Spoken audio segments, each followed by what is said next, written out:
ওমর ফারুকের হুজুরের মেয়ের নাম কি ছিল? আম্মা জান হাফসা।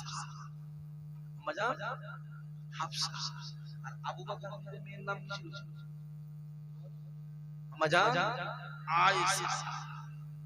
আম্মা জান আয়েশা। আম্মা জান আয়েশা ডাক দিয়ে বলে, এ যুবকেরা, আম্মা জান আয়েশা ডাক দিয়ে বলে, এ মিশরের মেয়েরা শুনে রেখে দাও, তোমরা ইউসুফ নবীকে দেখে, তোমরা ইউসুফ নবীকে দেখে আঙুলটাকে কেটেছিলে, আঙুলটাকে কেটেছিলে। আমি আয়েশা জানিয়ে দিলাম, যদি তোমরা আমার নবীকে দেখতে, যদি তোমরা আমার রাসূলুল্লাহকে দেখতে, নিজ হাতে কেটে কেটে কেটে কেটে কলিজাগুলোকে আলাদা করে দিতে।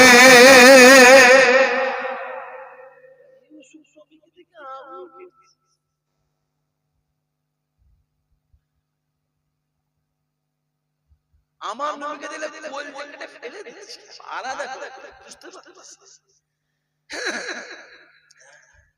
আম্মা জান আয়েশা দাঁড়িয়ে আছে, আল্লাহ নবী আমার এক পা দু পা করে আম্মা জান আয়েশা নিকটে হাজির হয়।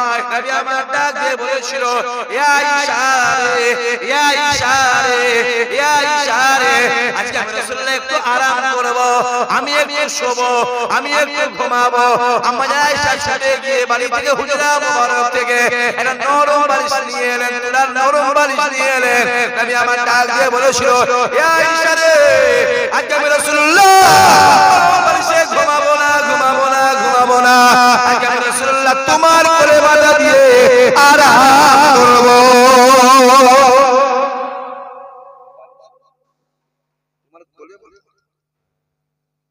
রাসূলুল্লাহ আম্মা জান আয়েশা ঠোঁটটা ধরে বলতো, আয়েশা তোমার ঠোঁটটা না আমি রাসূলুল্লাহ আমার খুব পছন্দ, জোরে বলে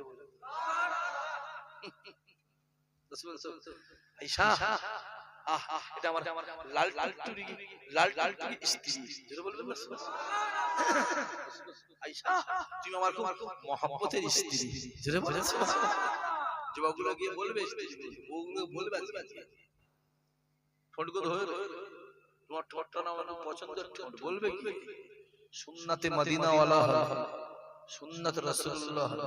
রাসূল বলেছে আখিরি জামানায় যে আমার একটা সুন্নাত পালন করবে, আমি রাসূল বলেছি আমার আল্লাহ তাকে 100টা শহীদের দরজা দেবে। জোরে বলতে পারো না? লজ্জা লাগছে না কি বলছি?